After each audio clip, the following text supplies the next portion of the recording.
orang kaya dan orang miskin. Orang kaya punya uang, orang miskin sama sekali tidak punya uang. Prof kan punya uang? Berarti kaya. Prof orang kaya. Gak punya uang gak? Kaya. Banyak sekali orang yang tidak punya uang sama sekali. Miskin dia. Miskin. Untung kita kaya. Kan bagaimana dia? Walaupun kita bedek punya uang, tapi ngelah. Ya. Sayangnya lagi, Bro. Permasalahan pasti ada. Tetapi lihatlah bahwa dengan permasalahan itu kita sedang berproses menjadi lebih baik, menjadi lebih dewasa, menjadi lebih sabar, menjadi lebih tabah, menjadi lebih bijaksana. Halo sahabat weekend.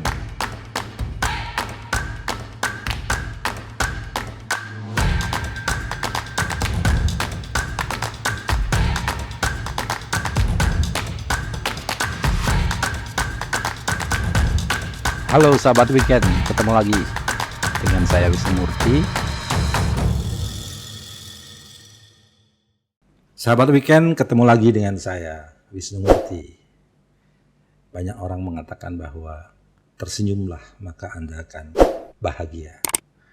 Senyum saja bisa membuat orang bahagia, apalagi kita bisa tertawa.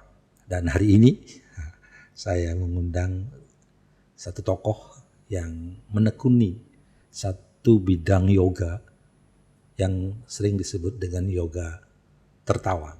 Tertawa membawa bahagia. Bapak Kadek Siwa Ambara. Selamat datang Pak Kadek. Ternyata Pak Kadek alumni Warmadewa juga ya. Iya. Sangat berterima kasih kepada Warmadewa karena yang lahir di sana dari sastra Inggris. Ternyata sastra Inggris itu yang membawa Tiang bisa belajar ke luar negeri. Oh gitu. Banyak ilmu yang didapatkan termasuk yoga tertawa, kemudian ilmu spiritual yang cukup bagus Tiang dapatkan. Ya, terima kasih Warmadewa. Ya, jadi tempat ini, forum ini bisa mempertemukan kita kan Pak Kadek.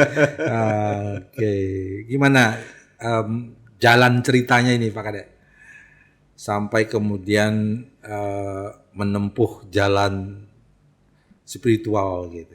Wow, ini kembali ke masa muda. Ya harus kita mulai nih, harus kita explore. Tiang dari SMA, kebetulan dulu di SMA Ubud. Oh di Ubud ya? Sudah jadi dagang kayu api. Kayu api untuk membakar babi gulingnya Bu Oke yang terkenal itu. Ya, SMA Tiang sudah bawa satu carry kayu api, kemudian dapat uang, kemudian kayu-kayu yang berguna untuk patung dijual untuk patung. Ya, waktu kuliah Tiang cukup kaya. Oh gitu. Ya, pengusaha ya. Pengusaha kayu. Tapi masalahnya pusing terus. Oh. Ya, 250 tukang patung, uang mengalir, tapi pusing. Kenapa pusing? Karena banyak pesanan. Ya, suruh tukang ngerjain, ketemu odalan, ketemu perkara, bingung juga. Oh gitu. Itu dari SMA sampai kuliah ya? Iya. Berarti sudah. Makanya Tiang di Warmadewa itu ambilnya kuliah sore agar siangnya bisa, pagi siang bisa bisnis. Lumayan besar itu. Iya, cukup besar. Ngambil kayunya di mana? Ya, dagang-dagang dari Kintemani, kayu jempin itu. Iya. Gitu. Nah, karena pusing terus, Tiang belajar meditasi, belajar yoga, belajar penyembuhan, gitu.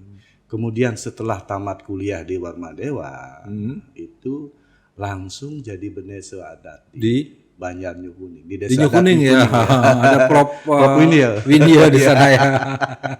Yaitu selaku saudara, selaku guru, teman curhat segalanya. Iya, itu sahabat saya, guru saya juga. Iya. Jadi beliaulah yang ngajarin saya menulis. Iya, dari SMA juga. Teliti. Kalau beliau ngajar itu teliti sekali. Beliau kan dulu saya kagumi karena sering muncul di koran kan tulisannya. Saya ingin belajar gitu. Gimana caranya? Beliau yang ngajarin. Iya. Ini jangan pakai dan, pakai atau itu teliti sekali ngajar. Dan gelitik lah kan. Ya benar. Pagi-pagi pasti ting tong. Paling rajin. Nah, termasuk ini saya dulu tamat SMA, udah hilang kontak. Udah itu. Hilang kontak dengan Prof. Windia. Ketemunya justru setelah sama-sama saya jadi narasumber, beliau jadi peserta. Betul. Ketemu, iya, lucu ini. Ya, nanti sewaktu-waktu saya akan ajak ngobrol juga di sini. Bagus. Terus lanjut. Nah, setelah belajar bukan saja belajar di Bali, di Indonesia, tetapi ternyata keluar juga dengan bekal bahasa Inggris itu loh. Iya. Bisa belajar dari guru-guru bertaraf internasional. Ya, kemudian baru menemukan satu model yang Tiang kembangkan, yaitu yoga tertawa ala Bali ini gitu. Oh, itu ceritanya keluar itu kemana? Ya bisa di Malaysia ada guru, di India paling banyak di India guru Tiang. Ya ada guru yoga tertawanya, ada guru siwanya, ada guru Wisnunya gitu. Banyak kita belajar tentang spiritual. Berapa lama? Kita belajar itu sesuai gini. Kayak retreat itu loh, bisa 1 bulan di sana, bisa 21. Kita fokus belajar, kayak kursus itu loh. Ya dari ilmu itu yang kembangkan secara tradisional Bali, karena kebetulan menjabat jadi Benese kan tahu mana yang cocok untuk tradisi, adat, budaya dan agama kita. Itu yang kemas menjadilah satu produk yang sangat diminati di Bali. Bahkan yoga tertawa sudah 2 kali mendapat rekor muri. Oh gitu, ya. Dengan jumlah pesertanya dengan jumlah peserta pertama itu 10.000. Kemudian kemarin September kemarin kita sengaja cari 9.999 orang. Jadi itu di mana itu? Ini di Puspom Badung kita adakan. Oh di Puspom. Iya. Nah sebelum ke situ, ini saya tertarik juga nih tentang yoga tertawa. Kan belajarnya ke Malaysia, kemudian ke India juga. Ketemu dengan banyak guru. Nah, siapa yang membiayai perjalanan spiritual itu gitu?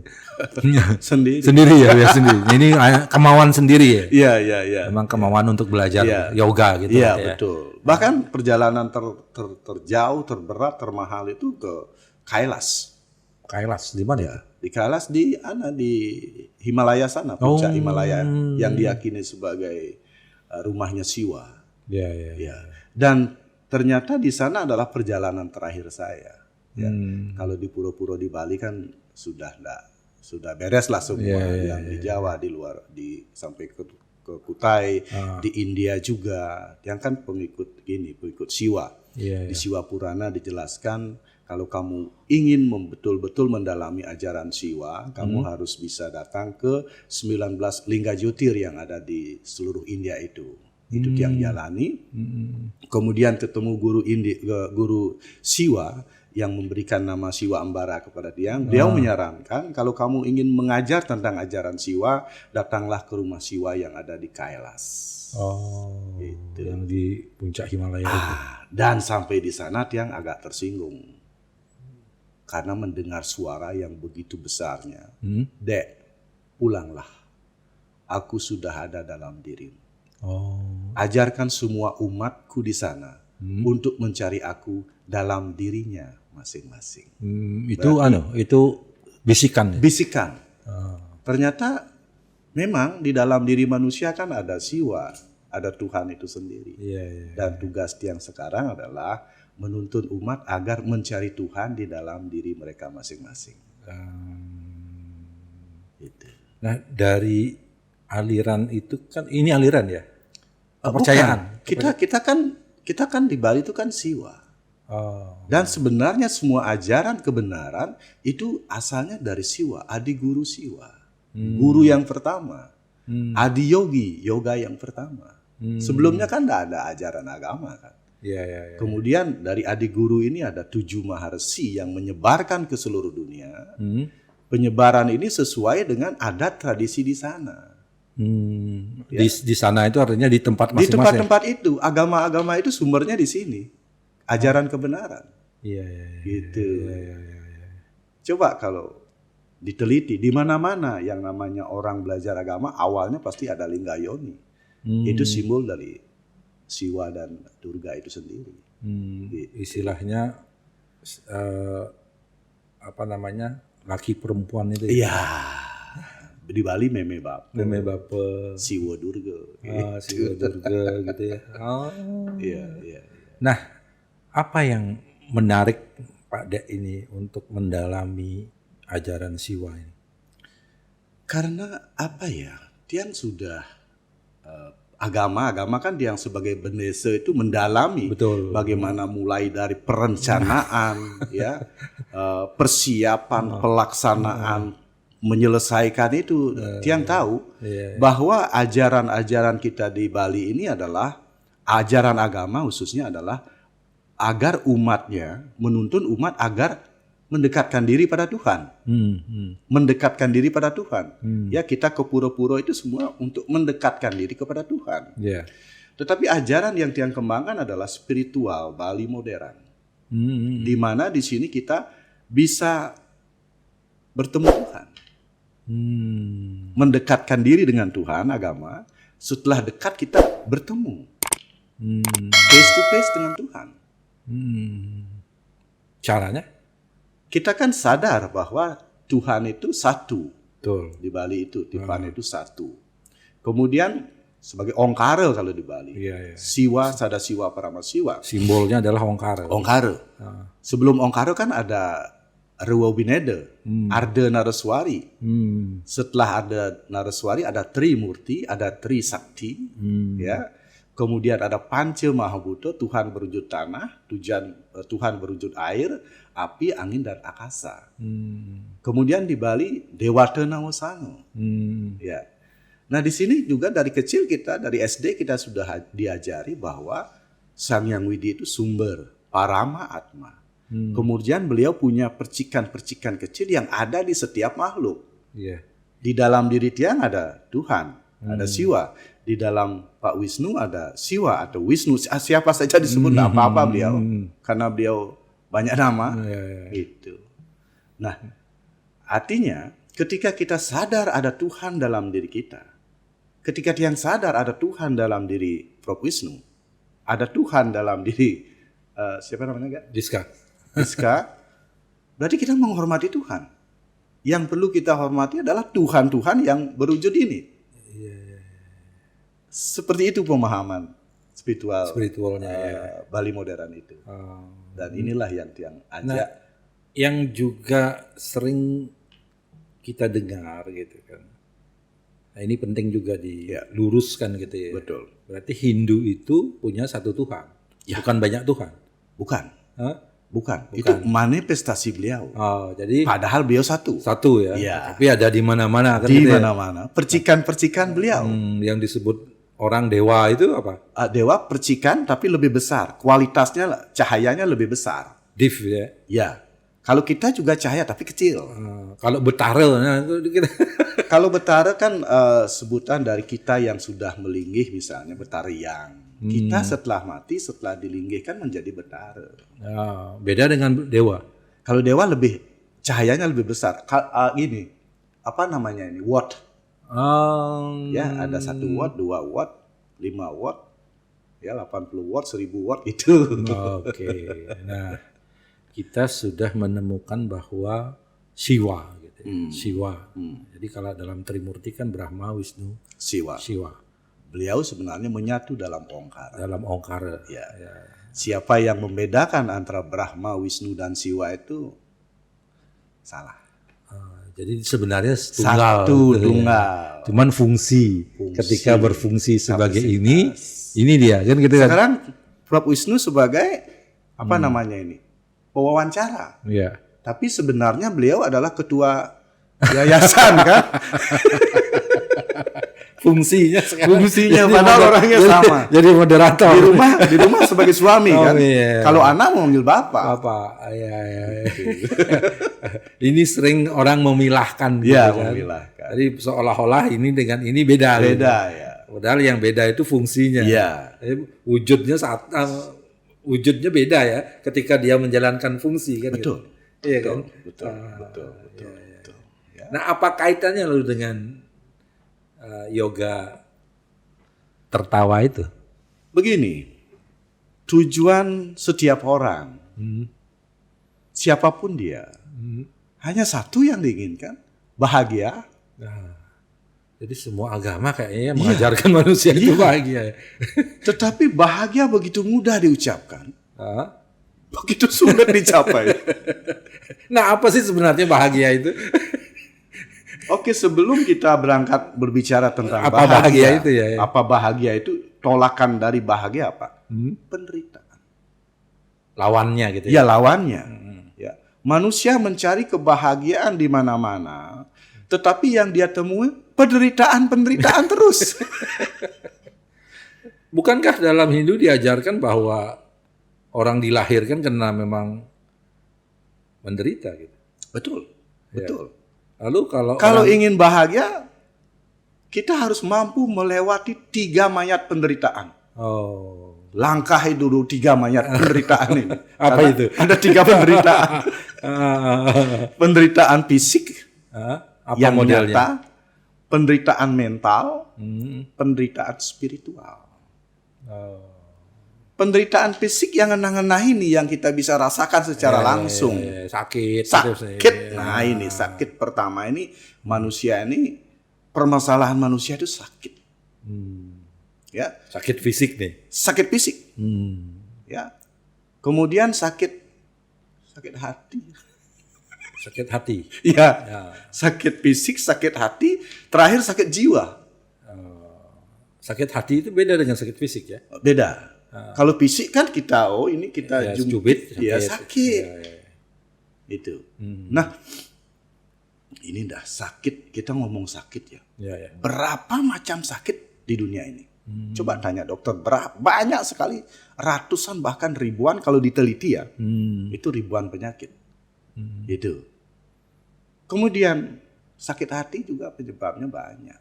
Ini berkaitan dengan, ini bukan diri sendiri ya, berkaitan dengan kalau kita punya keluarga dengan keluarga kita. Interaksi lah ya. Interaksi dengan orang gitu ya. Ada sedikit ketersinggungan ya sakit hati. Itu di keluarga.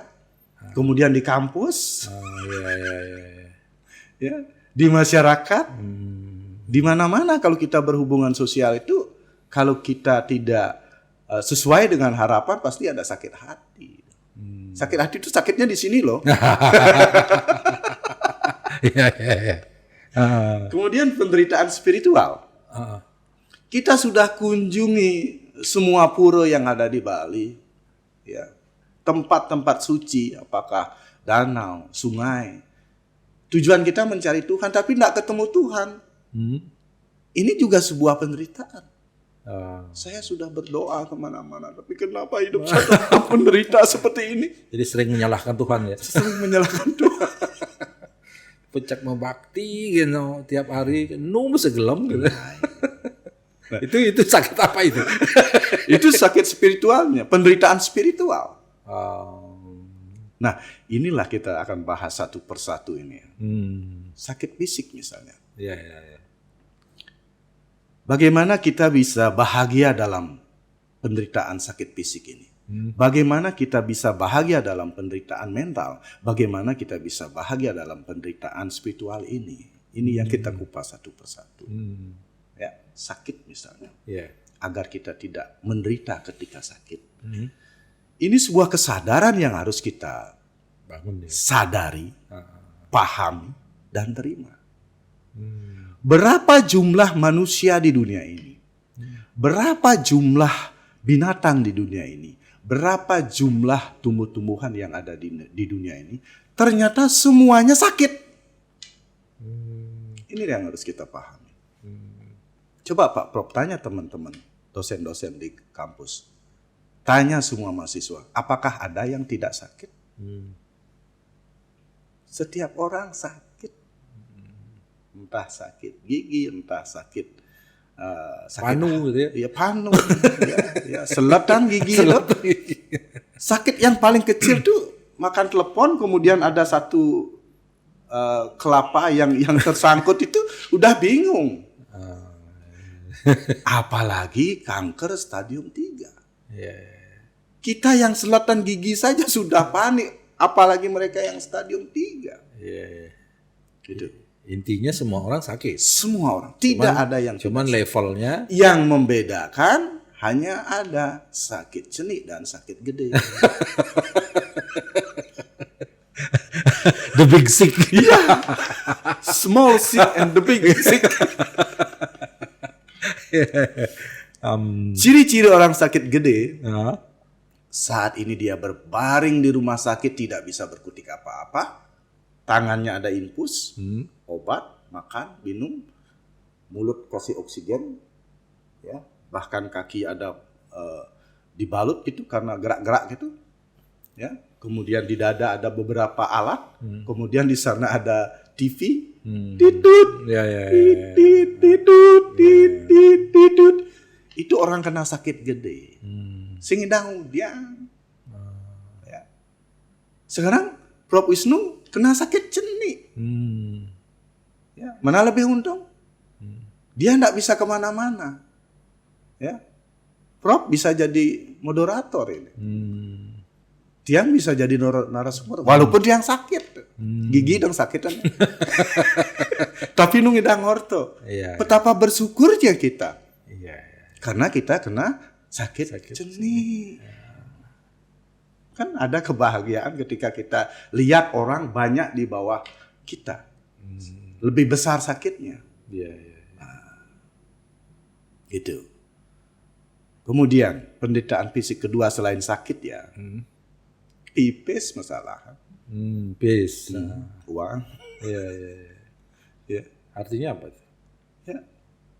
Pernah dia duduk di simpang siur. Itu kendaraan itu yang simpang siur itu kemana sebenarnya itu? Hanya ada 2 kerjaan itu. Membuang uang, mencari uang. Artinya uang itu sangat penting di seluruh dunia. Ya. Dan yang perlu kita sadari, walaupun kita tidak sekaya orang, yang perlu kita sadari di dunia ini hanya ada 2 orang. Orang kaya dan orang miskin. Orang kaya punya uang, orang miskin sama sekali tidak punya uang. Prof kan punya uang? Berarti kaya. Prof orang kaya. Gak punya uang gak? Kaya. Banyak sekali orang yang tidak punya uang sama sekali. Miskin dia. Miskin. Untung kita kaya. Kan bagaimana dia? Walaupun kita bedek punya uang, tapi ngelah. Ya. Sayangnya lagi Prof. Sekarang punya uang misalnya 10 juta. Sebenarnya cukuplah untuk 3 bulanan. Tetapi dia berpikir lagi 4 bulan tidak punya uang. Ini bulu kuduknya sudah berdiri, udah ngeri dia. Bagaimana nanti kalau tidak punya uang lagi 4 bulan? Orang-orang seperti inilah yang banyak di dunia ini. Yang sakit tadi ya? Nah, yang menderita gara-gara uang. Dia pikir lagi 6 bulan gak punya uang. Dia pikir lagi 2 tahun ketika pensiun gak punya uang. Dia sudah sakit sekarang. Amat lemah nih. Padahal hidup itu hari ini ya? Iya. Pada pipis tok nungelah. Kok bisa sakit? Ini uang ada. Mungkin ini yang disebut mental miskin gitu. Bukan mental miskin, ya tidak mensyukuri apa yang ada. Syukuri apa yang ada. Hidup adalah anugerah. Kan gitu. Iya. Benar. Suat pipis ben ada penderitaan fisik ben. Lah rumah. Hujan, tuduhan. Ben menderita. Tapi kan penglapis yang ngomenin. Bio kade kelsing lapis banget. Nepis kalangon ke nepis kalangon ke ne. Di jong lepis sangon rumah tuduh ne tuh. Ben meneang bulu kudo itu becaknya hati ya. Khawatir ya. Khawatir. Betul. Khawatir. Lah kendaraan. Bahannya halus. Jangan lepis nih kalau beli bahan loh. Begini loh, makanya kita susah sekali untuk hidup berbahagia kecuali kita tahu tekniknya. Gitu. Ya, nah sekarang meningkat ke penderitaan mental jadi. Gitu. Rob kan punya istri kan? Iya. Punya istri, punya anak. Punya istri, punya anak. Pernah bermasalah nggak dengan istri? Pernah bermasalah nggak dengan anak? Kan dianggap tidak ada masalah gitu. Karena itu istri dan itu anak gitu. Artinya tayan sing miyagan aja istri.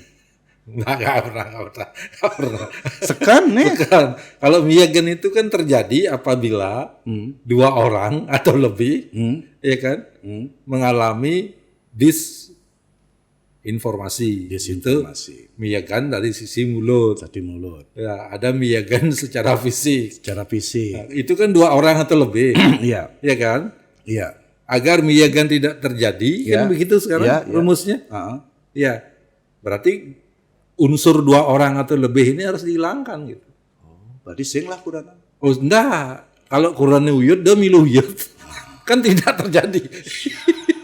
Iya enggak? Ngidang gitu. Oh harus, kan rumus. Karena ada hukum alam. Iya. Suami tidak cocok dengan istri. Ya pasti ada perselisihan. Pasti ada. Perselisihan inilah yang membuat sakit di sini itu loh. Kadang-kadang orang Tuhan kan mempertemukan orang yang tidak cocok untuk bisa kan begitu kan? Betul. Iya kan? Kalau saya sih melihat begitu. Memang begitu. Misalnya kayak mur sama bautnya. Gitu. Kalau antar baut kan gak mungkin ketemu. Tapi untuk mencari pertemuan ini itu perlu puluhan tahun untuk sampai di sini. Oh gitu. Berarti saya termasuk yang sadar nih. Ya sudah sadar. 20 tahun marang ngidang gini. Oh gitu. Yang sebelum-belumnya pasti agak tersinggung lah bedek gitu loh. Kadang-kadang ragu gosok gigi sapeng nutup uyut. pastana uyut ya. Iya. Ini kok. Pokoknya ada kan keuangan gitu. Ada kan. Kenapa nak lo sing cocok dak mamoni? Karena kenapa suami dan istri tidak cocok? Karena suami itu laki-laki, istri itu perempuan. Ya, kalau menyelesaikan masalah itu kita punya cara-cara yang berbeda. Kalau istri pasti ribut dia. Pasti itu ya. Kalau kita diam, kita diam cari solusi. Ya. Coba kalau istri stres. Siapapun harus dia harus ngomong gitu. Cicing debu aja ngomong kan. Cicing ini senawang apa marah timpal ngepel bejejak ke benjani. Cicing sih ada masalah. Oh, Pak. Padahal yo masalah aja rago cicing uyut. Nyen je teko aja uyut. Iya. Nah, disinilah kita perlu membangun kesadaran bahwa istri kita nak mulo gitu, ya nak lok nak mulo gitu. Sing mungkin ya cara rago, cara nak moni. Ya nak moni ngomong, cara nak lo ya. Lebihan muni, cara nak lo. Karena kalau kita laki-laki punya masalah, kita pasti diem. Diem, baca koran juga nih, tapi sing tepuk. Tulis. Topik ini kita cari jalan keluar. Nonton TV sing depok TV ya. Karena kita cari jalan keluar. Diam. Maka hati-hati. Para istri kalau suami lagi diam jangan diganggu. Karena dia cari solusi. Gitu. Nah, disinilah permasalahan perbedaan ini. Kalau suami lagi diam, istri datang ngomong dong, ceritakan dong gitu. Patuh mah ceria. Kalau dia menyelesaikan masalah kan dengan ngomong kan selesai masalah ya. Gitu. Nejak ngomongnya lega bos wood ya. Coba nak lo sana nih menin kene ya menin melang nak ngajang cangkir kene ben benina kene ben lap no. Ya ngomong, ya bersih bener gitu.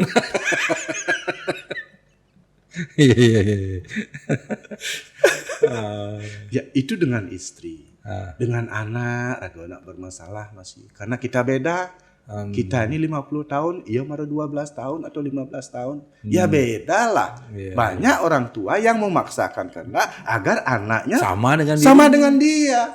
Padahal dia 50 tahun, anaknya baru 15 tahun. Nggak mungkin lah. Anak dan orang tua nggak pernah cocok. Karena anak menganggap orang tuanya katrok. Iya, benar. Masa bikin WA gitu nggak bisa? Anggap raga patut caya. Mungkin je dua raga sebagai anak. Anggap belok kan cenik kan orang tua raga. Dia nak cenik ya. Padahal raga bekelih itu. Iya. Tidak pernah menghargai. Iya. Kakak dan adik nggak ada yang cocok. Nggak ada. Oh gitu ya? Iya, persaingan. Kalau kakak maju, adik pasti tersinggung. Kalau adik maju, kakak pasti tersinggung. Oh gitu ya? Iya, itu dari awal kan dulu kita diciptakan oleh ayah itu dengan 120 sel sperma itu kan bersaing. Di sana udah terjadi persaingan. Makanya sekarang kakak adik pasti bersaing. Kalau kakaknya maju dia enggak mengakui. Gitu.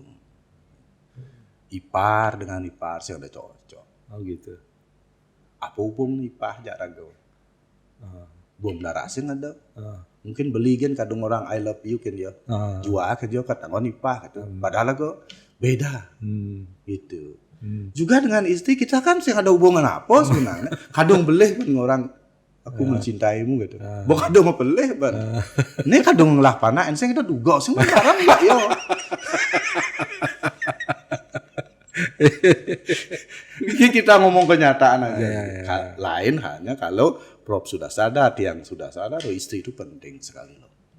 Untung ada yo. Enseng ada yo ngidang, enseng tadi ketua yayasan, dari kene, dari ketua KPU itu sing ngidang, enseng ada kurang nago. Besar sekali, penting sekali peran istri.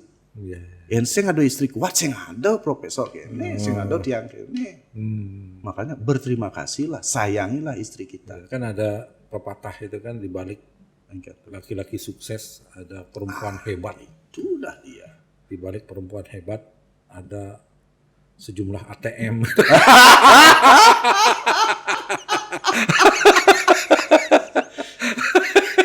Ngajak kurang nak aloh saja tuh. Tuh kan mau bang ATM, kan bang aman loh.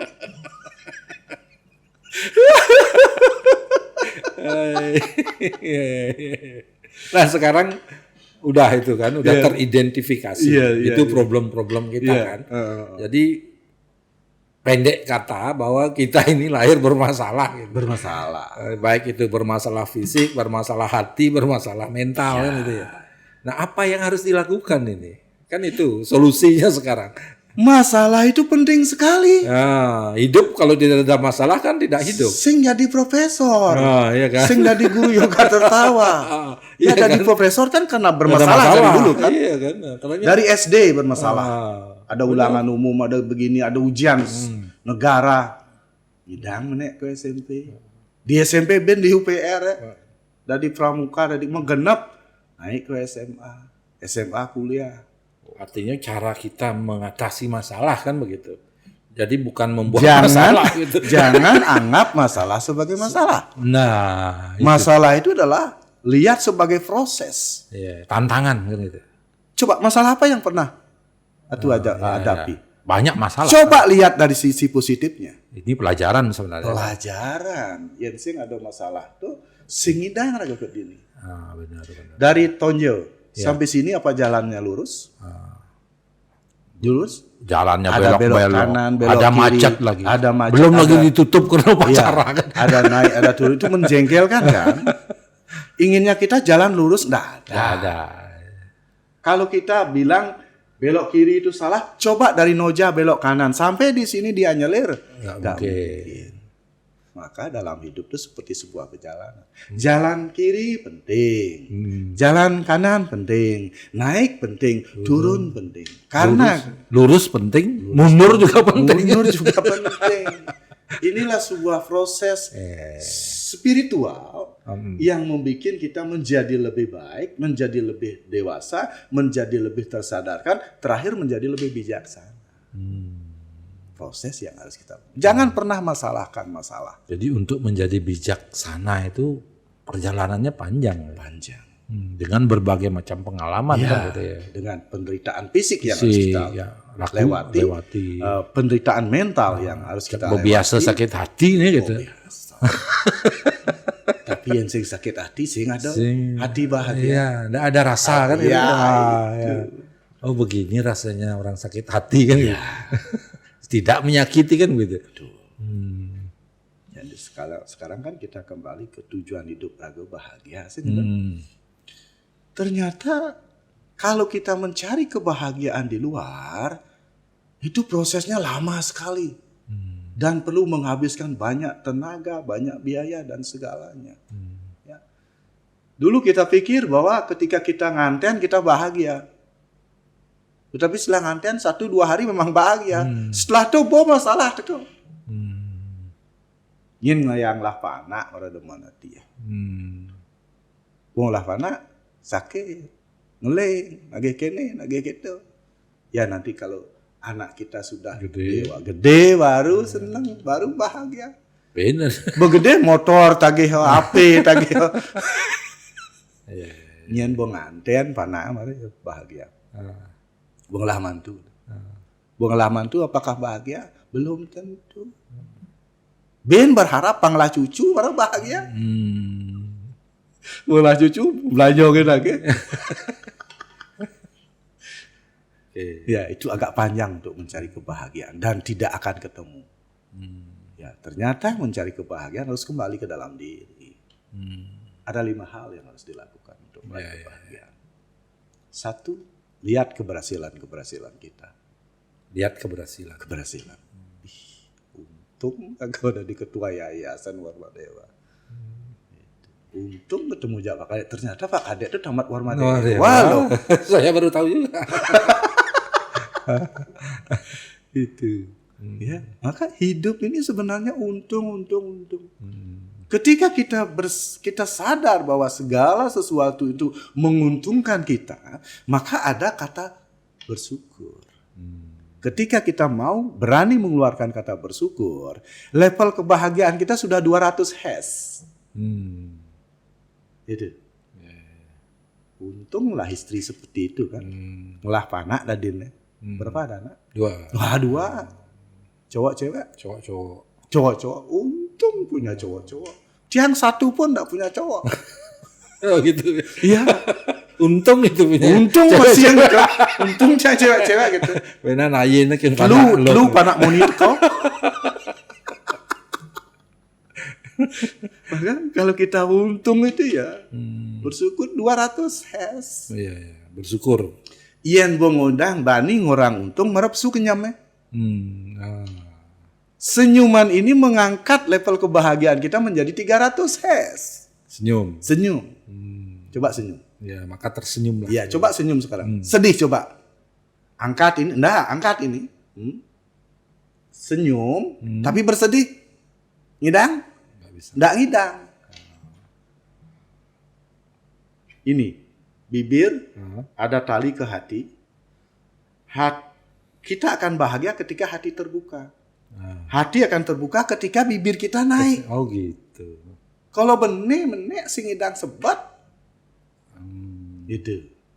Kalau meli sebat sing ngidang. Kalau benih tuun, meli bahagia sing ngana.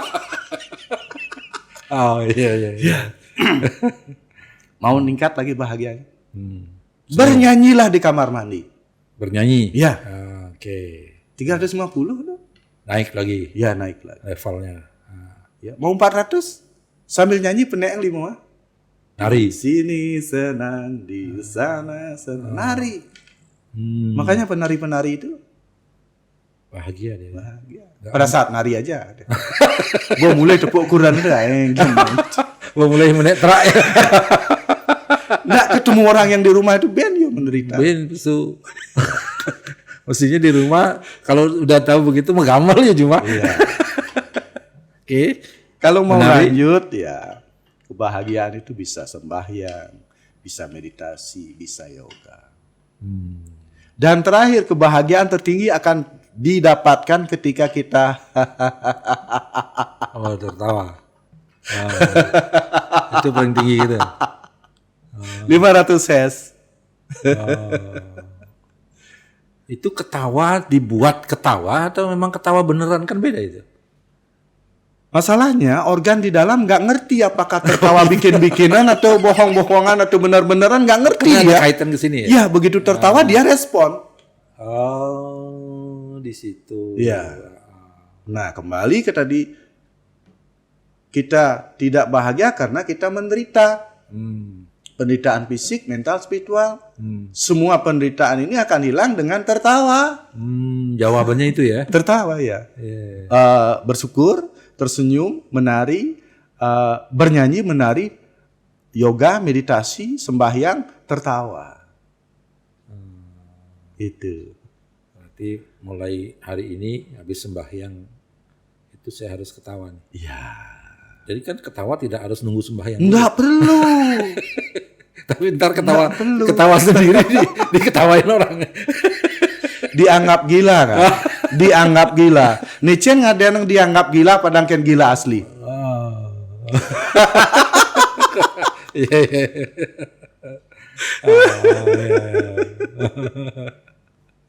Ini ketawa beneran ya? Bener. Dia nggak pernah bohong tertawa.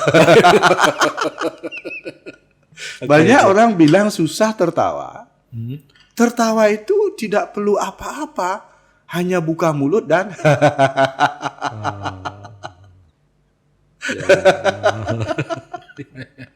dan ini tertawa ini kalau disakitkan dihubungkan dengan penyakit atau penyembuhan. Sakit itu kalau dikelompokkan kan ada 5 macam penyakit.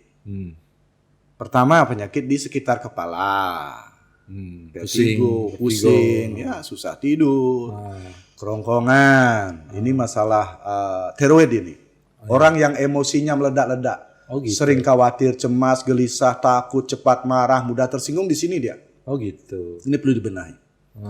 Kemudian di dada ada sakit jantung, sakit hati, sakit paru-paru, pernapasan, itu semua di sini. Kemudian berikutnya ada perut ya, ada MAH, ada kencing manis, ada menstruasi tidak teratur, reproduksi, itu. Bahkan burung mati juga di sana. Di perut. Ya. Ya. Kemudian komplikasi dari ujung kaki sampai ujung rambut. Dan setiap kelompok penyakit itu ada tawa yang bisa menyembuhkan gitu. Berarti ketawa ini bisa menyembuhkan semuanya itu? Ya. Hubungannya di mana? Karena sumber penyakit kan penderitaan. Oh. Sekarang diganti dengan bahagia, ya hilanglah penderitaan. Penderitaan hilang, ya sakit juga hilang. Iya. Itu. Sementara orang tahu kan penyakit itu ada 2, penyakit medis dan non medis. Itu benar. Kalau sakit non medis, penyembuhnya adalah penyembuh tradisional. Ya, kita benar ada penyakit medis. Kita harus mengacungi jempol kepada penyembuh tradisional karena banyak sekali orang-orang kita tersembuhkan lewat mereka. Ya, juga kita harus berterima kasih kepada para dokter yang selalu menemukan obat-obat baru. Karena ribuan bahkan jutaan masyarakat tersembuhkan oleh teknik-teknik medis. Tetapi di antara kedua ini ada penyakit yang belum tersentuh oleh medis maupun non-medis. Namanya penyakit pikiran, penyakit mana? Dan ini 80% mendominasi manusia. Kenapa? Penderitaan itu. Itu. Penyakit mana itu contohnya apa sih? Ya khawatir ya. Cemas, gelisah, mudah tersinggung, khawatir, susah tidur. Akhirnya ke sana larinya. Sana. Susah tidur, tidurnya kurang, ke fisik kan. Fisik. Ya. Coba kita munculkan kesedihan, penderitaan, ingat tuh cek luyu. Iya benar. Semua lemes gitu ya. Lemes. Sing kita ngudiang gitu istilahnya. Ngudiang, ya. Gitu. Karena pikiran. Makanya di yoga tertawa itu kita mengkombinasikan ya antara gerak, napas dan tawa. Gerak, nafas dan tawa. Iya. Pokoknya anjak bahagia, happy. Apa aja itu syaratnya untuk bisa menjalankan yoga ketawa itu? Ya datangi, kita ada hampir 110 cabang udah di Bali. Di Bali? Ya, datangi saja. Gitu. Kalau di sini pendaftaran atau apa? datang aja. Nggak ada aturan. Datang ke sana, kalau sudah sembuh jangan. Nanti gara-gara ada aturan sakit lagi. Nah, inilah kita kenapa kita bisa besar, Yoga Tertawa bisa besar. Kita enggak ada aturan. Kalau yang datang. Kalau enggak datang, enggak di rumah. Datang lagi, hai welcome gitu. Jangan bikin aturan, kita sudah di mana-mana ada aturan. Agama itu kan Nggak datang, nggak enak, saya nggak datang. Nggak pikiran gitu. Nggak perlu. Sakit lagi. Nggak perlu ya. Ada berapa cabang? Hampir 109 sekarang. 109 cabang. Ya, hampir di Banjar, kemudian ada tempat-tempat pelatihan khusus itu. Itu ada instrukturnya ya? Ada. Kita yang sudah ciptakan ada Mahaguru Yoga Tertawa. Ada Mahagurunya? Ya, mereka sudah mendirikan teknik masing-masing. Jadi kalau Pak Kadek ini udah di atasnya Mahaguru? Iya, sudah di atas Mahaguru. Iya. Gitu. Terus di bawahnya ada Mahaguru, kemudian ada. Untuk bisa menjadi Mahaguru syaratnya apa? Mahaguru itu harus suami istri. Ya. Suami istri bisa ikut semua program. Ya. Ada programnya nih. Ya. Dan syarat itu pertama dia pernah sakit, pernah tersembuhkan gara-gara Yoga Tertawa. Jadi ngomongnya gampang. Afirmasi ya. Iya, gampang. Saya dulu sakit seperti itu, ikut ini selesai. Gampang. Itu bukan teori, prakteknya. Jadi dia mengalami sendiri. Ya. Kemudian setelah itu kita latih sebagai acarya, sebagai guru spiritual. Kita ada teknik-teknik pengajaran spiritual yang sangat mudah dan sangat gampang. Setelah itu ada proses Dwijati, ada Trijati. Kemudian mereka harus punya karya. Persis seperti di kampus. Mereka ciptakan suatu metode. Kemudian dites oleh dosen-dosen dari HIADN, lolos mereka jadi Mahaguru.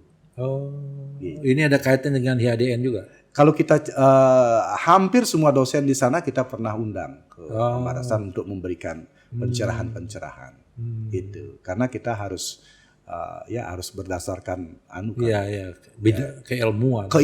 Kan harus ada sentuhan-sentuhan. Betul. Akademik, karena segala sesuatunya ada kaitan secara akademik. Kayak tadi aja saya baru tahu kalau ternyata ketawa itu bisa menarik organ dalam tubuh gitu kan. Bahkan di ashram juga ada 2 dokter yang punya ashram kita dampingi ada ya. Ya, di Ubud. Di Ambara Ashram.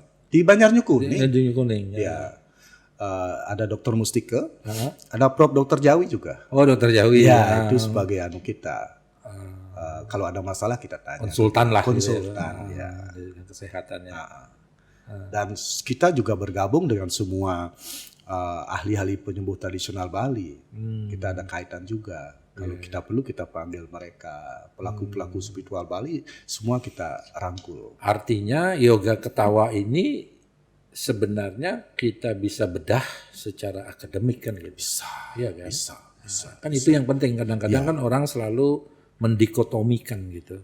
Bahkan ini kan dokter-dokter di barat ini salah satu dokter yang meneliti ini namanya Madan Kataria dari Mumbai, India. Dia yang menemukan bahwa tertawa ini adalah obat paling murah dan mujarab untuk menyembuhkan penyakit pikiran. Nah, disinilah yang belajar di Dokter Madan Kataria ini. Gitu. Ya. Nah, untuk bisa kan sudah tadi tinggal datang saja. Ya. Teknik-teknik yang paling mendasar gitu, yang bisa dilakukan mungkin kalau dia tidak bisa datang kan bisa dilakukan di rumah. Gitu. Ya, kalau tidak bisa datang di rumah saja. Pertama untuk bersyukur lihat, misalnya kita sudah berkeluarga, kapan menikah, keberhasilan yang kita capai setelah menikah apa? Punya anak, misalnya kita bersyukur loh. Banyak pasangan yang tidak punya anak. Saya bersyukur punya 3 anak perempuan, tidak punya anak laki. Untung saya tidak punya anak laki. Kalau punya anak laki kita pasti sering berantem. Itu lebihnya, saya tidak pernah berantem dengan anak laki. Saya untung nggak punya anak perempuan. Kalau punya anak perempuan mungkin takut gitu. Iya, takut hamil gimana anaknya gitu. Istri saya yang khawatir. Istri sekarang punya anak laki aja jam 9 nggak pulang udah diteleponin. Inilah istri yang lengah sebenarnya. Nah, artinya kan ya itu harus disyukuri kan gitu. Iya. Nah, apa teknik mendasar yang harus kita lakukan? Bersyukur sudah, tersenyum yang tadi itu. Senyum, Megending, Ah. ngigel, ada musiknya gede-gede apa hasil itu? Joget dia. Joget. Joget dia. Pokoknya tubuh ini bergerak. Oh. Kalau gerak tubuh kan sudah olahraga. Oh gitu. Dan ini penelitian, tertawa 1 menit sama dengan 15 menit lari cepat. Oh. Itu hasil penelitian ya? Ya. 15 menit lari cepat. Lari cepat 15 menit ini cuma 1 menit. 1 menit saja. Itu. Dan kalau takut dikatakan gila, itu tertawa tanpa suara yang bisa menyembuhkan semua penyakit. Begini tanpa suara.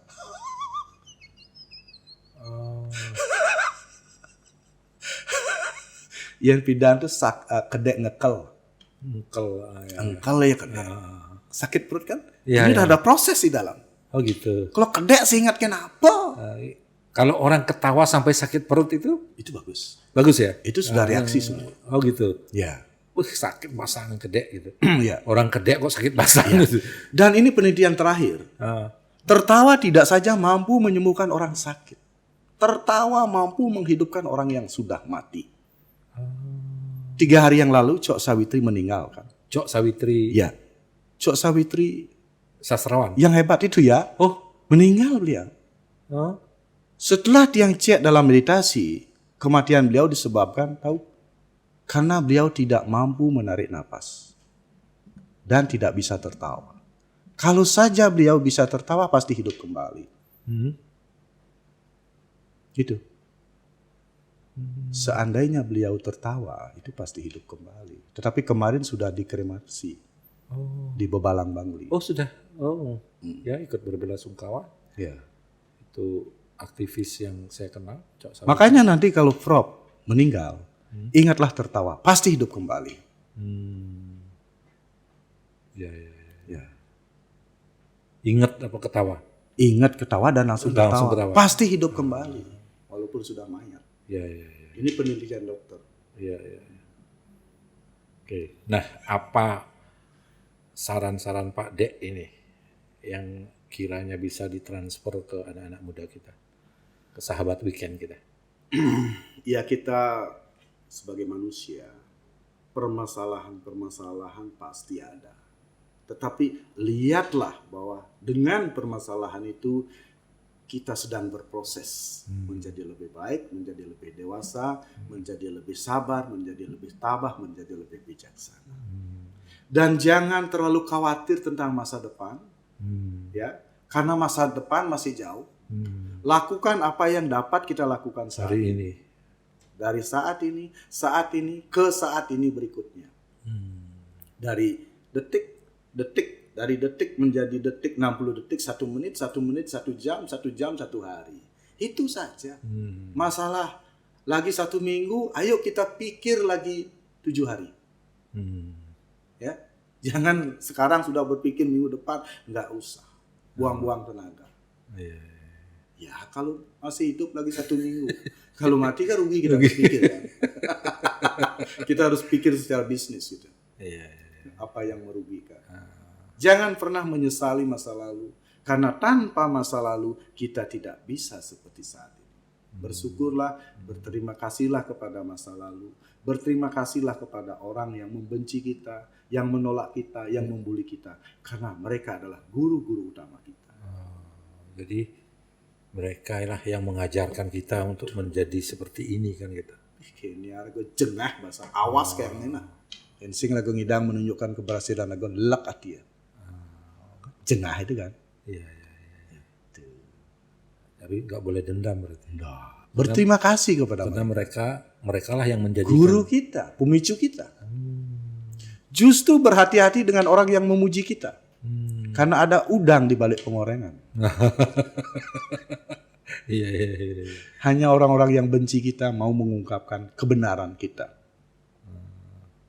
Jelek ragora, itu kita berbenah dari itu. Itu. Jadi Dan berikan senyuman kepada siapa, karena Tuhan ada di siapapun yang kita temui dalam keseharian.